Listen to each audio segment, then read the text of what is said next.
Valérie Tétrault, bonjour. Bonjour Winston. C'est une belle nouvelle pour le tennis québécois, le tennis canadien, mais surtout pour les fans de tennis.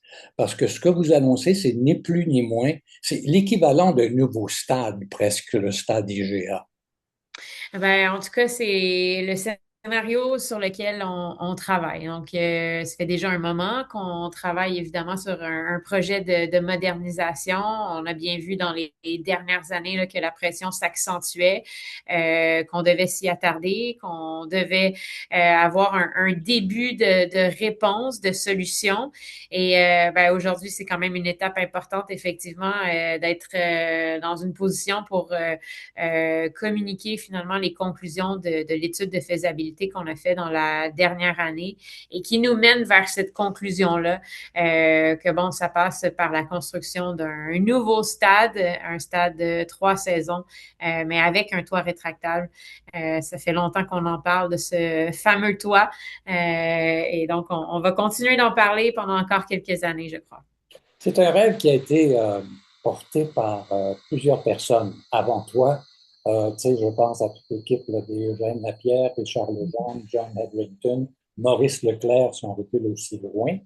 Et tout à coup, c'est comme si on cédait un peu à la pression de l'ensemble des tournois 1000 comme est celui de Montréal, et pas seulement des tournois 1000, des 500. Tu sais, la pression Oui. est forte dans le milieu du tennis en ce moment, Oui. compte tenu de bon, toutes les raisons, là, y compris la télédiffusion, etc. Ouais, ben c'est le constat qu'on fait. Puis bon, ça fait quand même quelques années qu'on voit cette tendance-là. On regarde ben, notre compétition directe, qui est carrément les autres tournois 1000 ailleurs sur la planète. Et là, ben étant donné qu'on joue dans un stade qui a quand même été construit en 1969 et qui a été rénové en 1996, ça commence à faire un certain temps. Et ça paraît, ben, par rapport évidemment à l'expérience qu'on est capable d'offrir aux joueurs, aux fans aussi, et ça ne correspond plus aux attentes qu'ont les circuits là, lorsqu'on parle de l'ATP et de la WTA pour un tournoi de cette catégorie. Et ça, ben, on se le fait dire. On se fait demander justement un plan d'action. On se fait demander à être rassuré qu'on travaille sur une solution et qu'à moyen terme, ben, ça pourra être adressé et qu'on pourra mieux parvenir à rivaliser finalement avec les autres tournois 1000 Vous aviez, de la.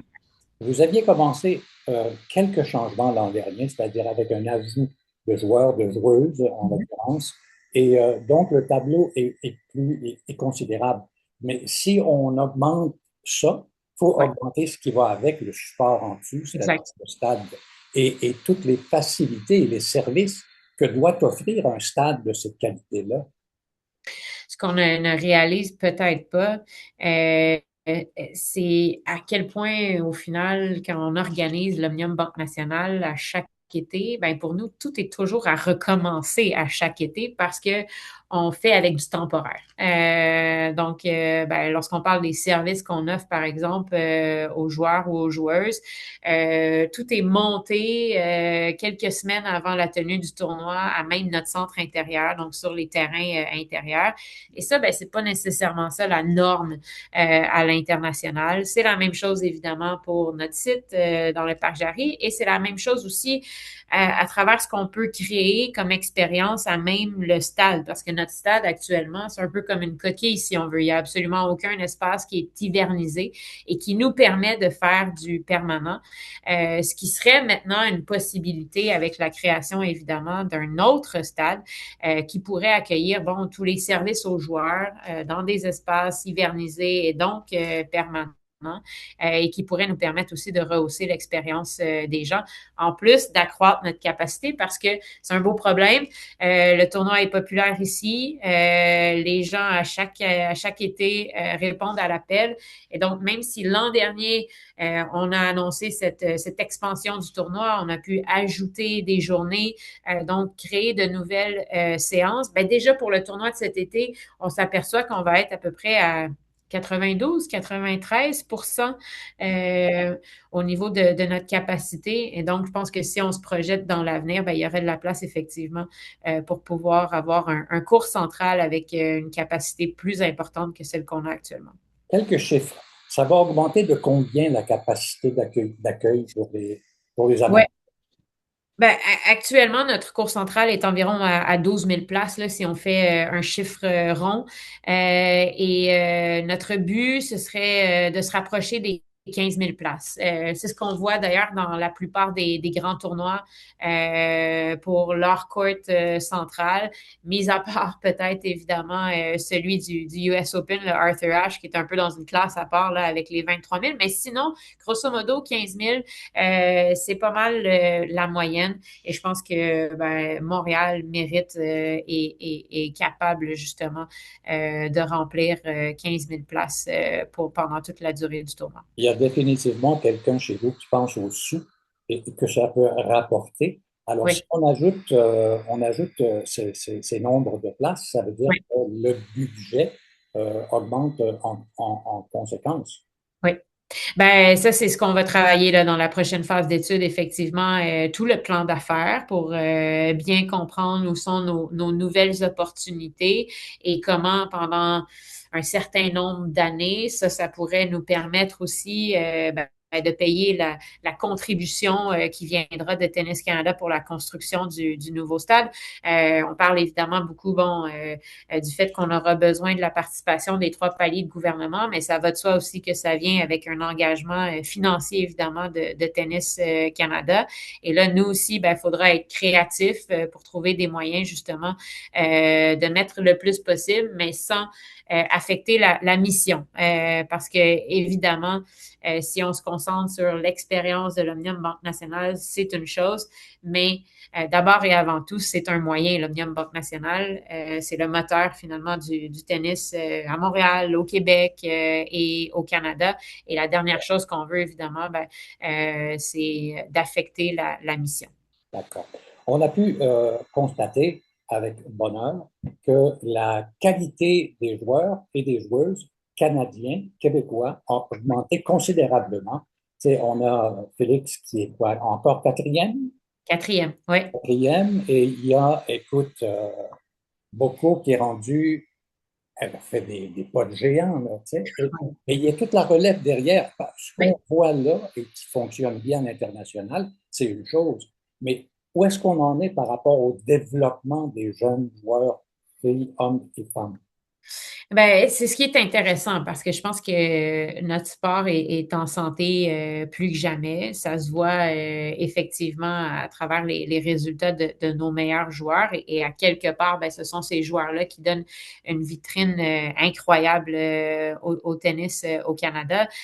C'est devenu un des sports les plus suivis et je suis pas certaine qu'il y a 20 ans, on aurait pu dire nécessairement la même chose. Donc, il y a évidemment tout ce sentiment de fierté qui s'est construit au fil du temps. Et en même temps, ben, on regarde aussi les chiffres au niveau de la participation. Puis bon, dans les 2 dernières années, ça a augmenté de 20 ce qui est quand même significatif. Je pense que pendant un certain temps, le tennis était peut-être perçu plus comme un sport d'été. Et là, ben, plus que jamais, ben, il est pratiqué à longueur d'année par de plus en plus de gens aussi. Et ça nous encourage parce que ça veut dire aussi qu'on est capable de contribuer à avoir une société qui est plus active et donc, je l'espère, qui sera plus en santé aussi. Avec ce toit rétractable, on parle de 3 saisons, c'est-à-dire qu'on peut Oui. étirer on peut étirer les choses. Oui, ben exact. Donc, au-delà évidemment des épisodes de pluie qui surviennent pendant le tournoi, puis on y a goûté dans les dernières années, ben il y a deux choses. Déjà aussi, il faut réfléchir évidemment sur un horizon de 30, 40 ans. Et on est tous conscients des changements climatiques qu'on vit pratiquement à chaque semaine. Donc, il y a la pluie, mais il y a la chaleur, il y a le soleil aussi à considérer, je pense, dans cette réflexion sur pourquoi se munir d'un toit. Et après ça, ben, c'est vrai que ça peut amener ben, différentes opportunités, peut-être pour tenir d'autres événements sportifs, par exemple, pour tenir des matchs de Coupe Davis, de Coupe Billie Jean King, alors qu'en ce moment, ben, c'est un peu plus compliqué de le faire parce qu'on n'a jamais cette garantie-là sur un événement de 2 jours de pouvoir jouer si jamais il pleut. Donc, c'est là où ça devient évidemment ben, un stade qui peut vivre pendant une bonne partie de l'année. Un coup d'œil sur l'été prochain. Les hommes arrivent. Ils sont tous là. Ben, ça s'annonce bien. C'est le 9 juillet qu'on on va avoir enfin notre liste officielle de joueurs inscrits. Mais déjà, en tout cas, je peux vous dire que Yannick Sinner a fait ses réservations de chambres d'hôtel et il compte en fait arriver même à Montréal très tôt, presque une semaine avant le début du tournoi. C'est de bon augure. On a eu de bons échanges avec son équipe. Dans le cas d'Alcaraz, j'ai l'impression qu'en ce moment, c'est 50-50. On se fait dire que il récupère bien de sa blessure, mais que ça va être serré. Alors, soit il pourrait faire son retour ici à Montréal, soit il devra attendre encore quelques temps. Mais c'est clair que son objectif, évidemment, c'est de jouer le US Open. Et ben, dans un monde idéal, il aurait au moins 2 tournois préparatoires, en le tournoi de Montréal et le tournoi de Cincinnati. Zverev a confirmé ses plans aussi, évidemment.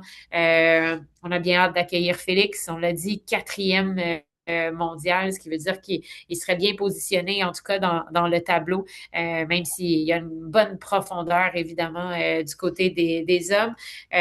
Donc, je pense que tous les ingrédients, en tout cas, sont là pour un autre tournoi mémorable. Valérie Tétrault, merci beaucoup d'abord de t'être rendue disponible parce que c'est une journée un peu folle avec cette belle annonce. Félicitations à toi, ton équipe, et vous allez, j'en suis convaincu, donner l'occasion aux gens lors de la prochaine édition de l'Omnium, la Banque nationale, de voir le plus beau tennis de l'Europe. Merci beaucoup. On y travaille. Merci beaucoup, Winston. Au plaisir.